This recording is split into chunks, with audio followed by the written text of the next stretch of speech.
na ba kayo sa isang revolutionary government? Ang lahat ng matatapang na mandirigmang Pilipino, isigaw, Ramcop! Ramcop! Ramcop!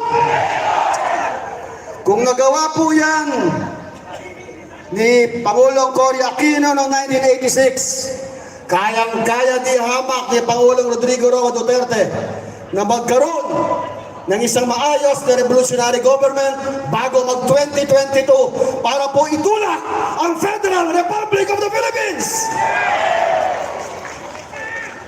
Sa lahat ng mga brother and sister Muslims, Assalamualaikum warahmatullahi wabarakatuh. Peace be with you. At sa lahat ng mga Bisaya, maayong hapon sa inyong tanan. Dagang hapon, magandang hapon po. Buhay pa ba kayo? Lahat ng buhay magpalakpakan. Gutom na ba kayo? Nako, huwag kayong mag-alala. Sabi ni Allah, sabi ni Lord, lilipas din yan. Amen? Pero lahat ng buhay na gutom, muli, magpalakpakan para sa Ramcop. Alam po ninyo mga kababayan, napakapalad ng Republika ng Pilipinas sapagkat noong taong 2016 ay binigay sa atin ni Allah at ng mahal na Panginoon Diyos ang Agila ng Davao. Binigay niya sa atin si Pangulong Rodrigo Roa Duterte para po ipaglaban ang karapatan ng Pilipino, para labanan ang mga injustices, ang imbalances at ang internal imperialism. Siya lang po ang matapang na Pangulo ng Pilipinas. Ika-17 para po ipaglaban ang federalismo. Kaya agad po siya nagbuo ng tinatawag na 22-man team headed by former Chief Justice Renato Puno, kasamang namayapang Father of the Local Government Code, Senate President Aquilino Nene Pimentel Jr. Palakpakan po natin si Senator Nene Pimentel. 22 federalist, the best and the brightest political scientist, ikinulong sa PICC noong isang taon. 6 na buwan para po gawin ang kauna-unahang Federal Constitution of the Philippines. At ito ay binigay sa Senado, sa Kongreso at sa Malacanang. At ito ay ang tinatawag na Duterte Model. Ang tawag po sa modelong yan ay Bayanihan Federalism. Pakiulit nga po. Bayanihan Federalism. Power to the people, power to the regions. Yan po ang slogan ng Bayanihan Federalism, power to the people, power to the regions. At sa Tagalog, ang slogan naman po ay federalismo. Pakiulit nga po. Malapit na gobyerno, dama ang serbisyo. Yan po ang federalismo. Kaya ang spelling po ng federalismo, PH. Dahil yan po ang tinatawag na Philippine Federal Model. At yan po ang tinutulak ng DILG, Department of the Interior and Local Government, kasama ang Center for Federalism and Constitutional Reform. Kaya yan po ang sinisigaw ng DILG, CORE, Constitutional Reform. Para na pong charter change po yan. Paano po ba i-amenda o i-revisa ang ating 1987 Constitution? Lumang-luma na po ang ating 1987 Constitution. Nagawa ni Pangulong Cory Aquino at ng ibang kasamang mga komunista. Ang ating 1987 Constitution ay anti-Marcos. At ito ay Cory Aquino Constitution. Ang populasyon noong 1987 ay 20 million plus. Kaya hindi na po nababagay ang ating 1987 Constitution sa panahon ngayon na 2019. Panahon na para baguhin ang sistema, panahon na para baguhin ang struktura ng gobyerno. Kaya sa inyong mga matatapang na mandirigma ng federalismo, hanga po kami sa inyo. Dahil kayo po ay nagsatsaga para ipaglaban ang advokasya ni Pangulong Duterte. Sabi nga niya, federalism is the last card para patatagin ang ating bansa, para magkaroon ng isang maginhawa, komportable at panatag na buhay ang bawat Pilipino. Panahon na para baguhin ang ating 1987 Constitution. Panahon na para tayo ay makisama. Panahon na para tayo ay makialam kung paano ba magpatakbo ng isang gobyerno dito sa ating bansa. Panahon na para magkaroon ng tunay at totoong pagbabago. Amen? Alam po ninyo, ang DILG, kasama kaming mga accredited na civil society organizations, nagtsatsaga, 3 taon na kami nagtsatsaga. Nag-uubos ng laway para po magturo ng federalismo.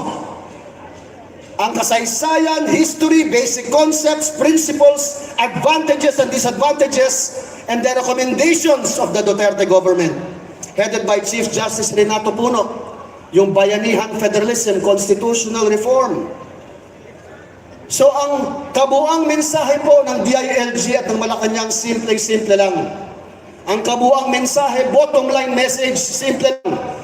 Baguhin ang bulok at lumang sistema at isulong ang Federal Republic of the Philippines, isulong ang Federal Constitution of the Philippines. Amen?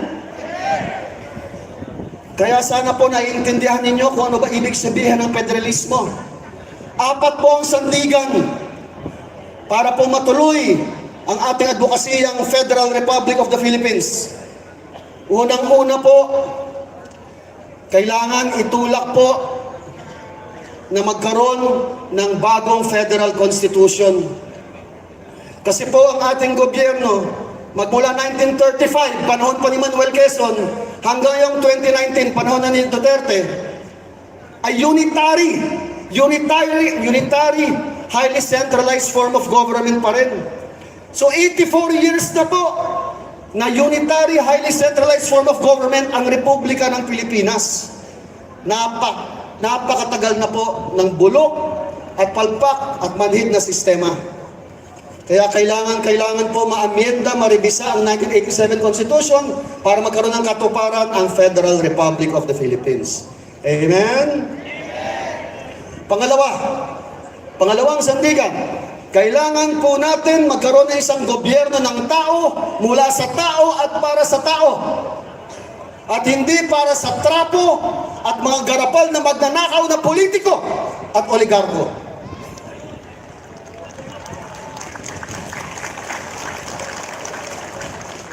Pangatlong sandigan, kailangan buksan na po ang ating ekonomiya para magkaroon po ng pag-asa at oportunidad ang bawat Pilipino.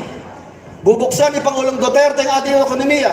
Hindi na 60-40 sharing para sa mga dayuhang negosyante. 40% ang dayuhang negosyante, 60% para doon sa mga Pilipinong dummy company. Ibubuksan na po ang ating ekonomiya, tatanggalin ang mga restrictions para sa pag-aari ng mga dayuhan o foreigners, para sa mga industriya at pag-aari ng mga lupain at negosyo. Para magkaroon ng oportunidad at pag-asa ang bawat Pilipino. Ibabalanse, i-distribute ang kaunlaran sa buong Pilipinas. At pang-apat po, na sandigan ng Malacanang at DILG para itulak ang Federal Republic of the Philippines, kailangan na po baguhin ang ating 1987 Constitution, maamyenda, maribisa through a revolutionary government. Hindi na kailangan ang Kongreso at Senado para magkaroon ng katuparan na matagal na nating minimithi. A Federal Republic of the Philippines. So bakit po ba natin tinutulak ang isang Federal Republic of the Philippines? Dahil nakita po ng ating mahal na Pangulong Duterte ang survey ng United Nations at survey ng Transparency International. Ayon sa survey, sa buong mundo, 222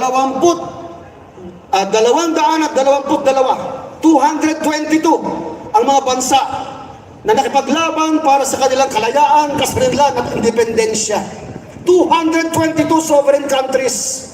Pero doon sa 222 bansa, 30 lang po ang federal form of government. Alam nyo, pag sinabing federal form, madaming struktura at sistema po yan. Merong federal presidential, may federal parliamentary, may hybrid. form of federal government. Kaya ayon sa survey, lahat ng 30 bansa na federal form, ayon sa survey ng United Nations sa Transparency International, lahat ng 3 bansa yan na may federal form system structure of government ay the least corrupt, hindi masyadong corrupt, most progressive, most stable, and with high standards of government service. Kagaya ng free healthcare, free education, magandang mga benepisyo para sa mga retirees, at marami pang iba. Ano ba yung mga bansang federal form? And then ang United States of America, ang Russia, ang Germany, ang Switzerland, ang Singapore, Malaysia, Luxembourg, at marami pang iba. Sila po ang pinakamaunlad na bansa, 30 po yan sa buong mundo, na mataas ang gross domestic product, malaki ang populasyon, at sakop nila halos lahat ng lupain sa buong mundo. Yan po ang federal system of government ng mga bansa. Ngunit ayon sa survey, ang mga unitary form of government ang pinakakurakot, the most corrupt, unstable, unprogressive, and with poor government standards of services. Ano ba yung unitary form? Afghanistan, Cambodia, Syria, Yemen, and the Philippines. Kaya napapanahon na po, ayon sa survey na yan, napapanahon na para ang Republika ay maging Federal Republic of the Philippines. Survey pa lang po yan. Kaya yan po ang ating basihan. Napapanahon na po. So ano ba ibig sabihin ng federalismo? Simpleng-simple lang. Huwag na natin i-complicate. Hindi naman ito rocket science, technology. Simplehan lang po natin. Ang ibig sabihin ng federalismo, ito po ay isang sistema ng gobyerno para ibalanse ang government powers and budget. Federalism means balancing the distribution of government powers and budget. Parang sa Amerika, 50 states, balancing-balance ang budget po dyan. Ang problema sa ating bansa, unitary, highly centralized form of government. So ang ibig sabihin ng federalismo, to balance, to distribute government powers and budget. Ang pwersa at lakas ng gobyerno at pondo ay ibabalanse sa lahat ng 18 rehiyon sa Luzon, Visayas, and Mindanao. Amen? Ang problema po kasi sa bansang Pilipinas ay dalawang mukha. Meron tayong mukha ng pangit at maganda. May mukha ng mayaman at ng mahirap. Yun po ang gustong labanan ng federalismo. Palakasin ang middle class. Yun ang gusto ni Pangulong Duterte. To create a strong middle class. Magkaroon ng isang maginhawa, panatag, at komportableng buhay ang bawat Pilipino. Kaya sa NEDA, yan po ang slogan. Pilipinas Ambisyon 2040. Maging matatag ang ating bansa. Amen? Alam niyo po, 18 rehiyon sa ating bansang Pilipinas, 3 rehiyon lang ang nagpapatakbo ng ating ekonomiya. Base sa gross domestic product. Andyan po ang NCR, National Capital Region. Andyan ang Calabarzon, kung saan ako nanggaling, Laguna. Region 4A, Calabarzon, Cavite, Laguna, Batangas, Rizal at Quezon. Andyan ang Region 3, ang Central Luzon, ang Pampanga, ang Tarlac. Yan po ang 3 pinakamayayaman na rehiyon sa ating bansa. Isama na po natin ang Central Visayas. Isama na natin ang Davao Region. Yan po ang mga mayayaman na rehiyon na nagpapatakbo ng ating ekonomiya. Pero ano po ba ang pinakamahirap na rehiyon? Doon po galing ang lahat ng mga komunista, doon galing ang mga terorista. Ang pinakamahirap na rehiyon po natin ay ang BARM. Nakakalungkot sabihin, Bangsamoro Autonomous Region of Muslim Mindanao. Yan po ang pinakamahirap. Ang pangalawang pinakamahirap na rehiyon, Bicol Region. Pangatlo, Caraga Region. Pang-apat, Eastern Visayas. At pang-5, ang Mimaropa.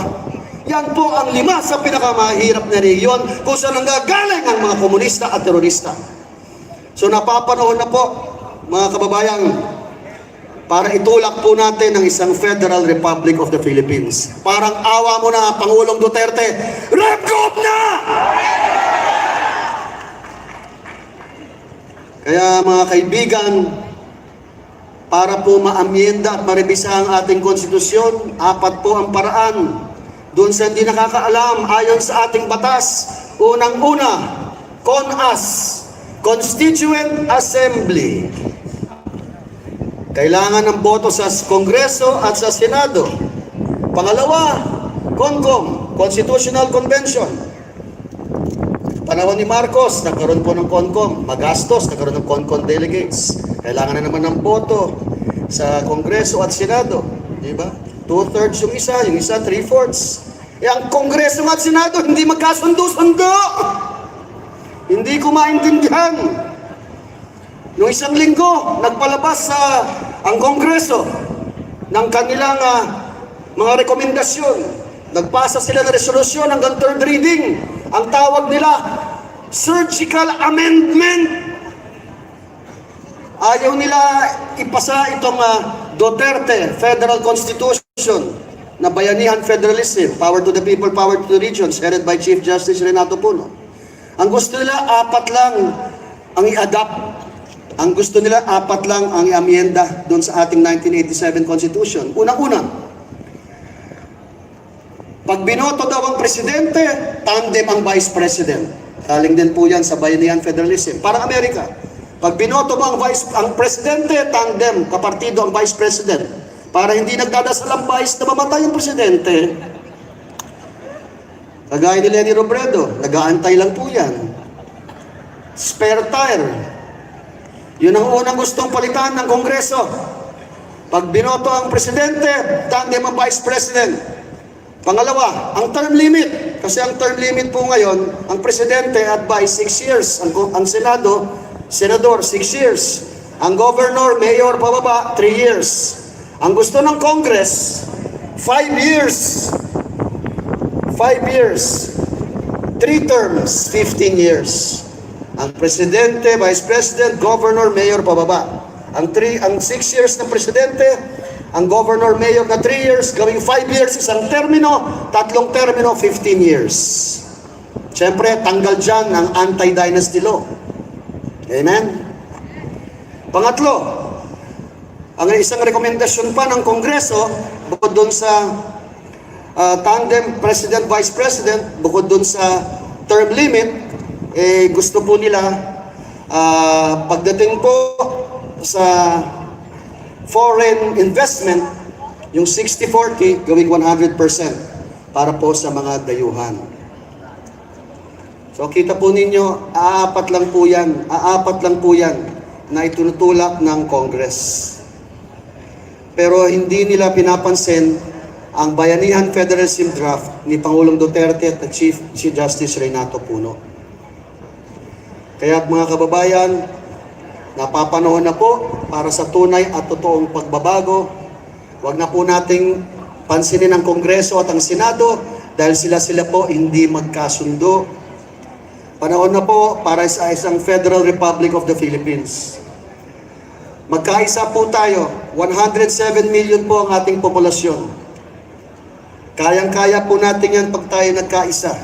Siguradong magkakaroon ng constitutional reform, siguradong magkakaroon ng charter change, siguradong magkakaroon ng Federal Republic of the Philippines through a revolutionary government. 3 taon na lang po bago mag-2022 presidential elections. Suportahan po natin si Pangulong Duterte. Minsan lang po tayo dadaan sa mundong ito at bilang mga mabuting anak ng Diyos, yakapin po natin ang magandang advokasya ni Pangulong Duterte. Napapanahon na po para sa the big shift from a unitary form of government to a federal form of government. Amen? So, panghuli po, papaliwanag ko. Alam niyo po ba na ang unang nagtulak ng federalismo sa ating bansa ay si Dr. Jose Rizal? Sa kanyang isinulat na essay sa La Solidaridad, ipiniliwanag po ni Jose Rizal na someday, the Philippine Islands will become a Federal Republic of the Philippines. Mabuhay si Dr. Jose Rizal! Sa edad na 31 years old, isinisigaw na ni Jose Rizal yan. At ito'y sinalo ni General Emilio Aguinaldo. Sino po nakapanood ng pelikula ko, El Presidente, General Emilio Aguinaldo? Huwag niyo panoorin yung Bonifacio Luna at Goyo, walang kwenta yun. Panoorin niyo ang pelikulang General Emilio Aguinaldo dahil dyan po pinaliwanag namin ang kasaysayan ng Pilipinas. Bakit ko po ginawa ang pelikulang yan? Sapagkat 6 ang kontribusyon na iambag ni Pangulong Aguinaldo sa ating bansa. Una-una, ang ating bandila. Ang ating bandilang nagwawagayway dyan sa harap ng monumento ni Dr. Jose Rizal. Si General Emilio Aguinaldo po ang nagdisenyo niyan sa Hong Kong. Andyan po ang 3 estrella ng ating Luzon, Visayas, and Mindanao. Siya po ang nagtatag ng kauna-unahang Federal Republic of the Philippines. Nasa bandila po natin yan. The state of Luzon, Visayas, and Mindanao. At ang 8 sinag ng araw, yan po ang 8 lalawigan na nakipaglaban para sa independensya, kalayaan at kasarinlan ng Pilipinas. Kaya unang-unang naiambag ni Aguinaldo ang ating pambansang watawat, Philippine flag, na winawagayway po ninyo. Pangalawang ambag, ang ating lupang hinirang, inaawit nating bayang Magiliw. National anthem, Aguinaldo na naman po yan, na inawit unang-una sa Kawit, Cavite. Pangatlo, si Aguinaldo po ang gumawa ng First Federal Constitution sa Malolos Congress sa Barasaway Church. Pang-apat, dahil kay Aguinaldo, ang ating bansa ay naging First Democratic Republic in Asia. Panglima, si Aguinaldo po ang nagtatag ng First Philippine Army sa Baguio. Kaya Aguinaldo Cut at ang nireregalong espada, hulma sa espada ni Aguinaldo. At pang-anim na ambag ni Aguinaldo, sa Malacanang at saka sa White House sa Baguio, pag nakita nyo ang gallery ng mga presidente, saan po nakalagay? Aguinaldo ang unang pangulo ng ating bansa. Amen? Kaya, sino nakapanood ng pelikula? Okay, doon sa hindi pa nakakapanood, nasa YouTube, nasa Facebook, General Emilio Aguinaldo, para maintindihan naman po ninyo ang mga pinaghirapan ng ating mga revolusyonaryo para ipaglaban ang federalismo. Bukod kay Jose Rizal, ituloy ni Aguinaldo. Ang problema, nung si Aguinaldo ay nahuli sa pala ng Isabela 1901, kinulong siya sa Malacanang. Isinabit niya ang Federal Republic of the Philippines and Constitution sa Sherman Commission kay President McKinley noong 1901. Nireject ng Estados Unidos ang Federal Government of the Philippines.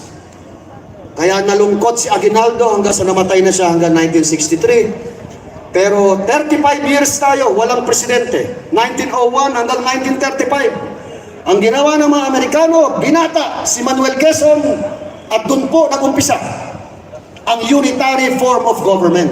1935 pa po. Hanggang ngayon, 84 years na tayong nagsasakripisyo dahil palpak at sablay ang sistema, struktura ng gobyerno na isang unitary, highly centralized form of government. Biro nyo ang budget natin ngayon, 60-40. 60% kontrolado ng Malacanang, DBM, 40% lang sa mga local government units. Kaya pag natuloy ang federalismo, yung 60-40 ay babaguhin. Mas lalaki ang 80-20 pala, 80-20 ngayon, 80% sa Malacanang, 20% sa LGUs. Pag tayo naging federal form of government, gagawin ng 60-40. Amen? Kaya pagkatapos po ni Aguinaldo, ni Manuel Quezon, 1935, dumating ang mga Hapon, 1945. Binata naman nila, puppet government na naman. Sino ang presidente noon? Si Laurel. Si Jose P. Laurel. Siya po ay dummy president ng mga Hapon, 1940s.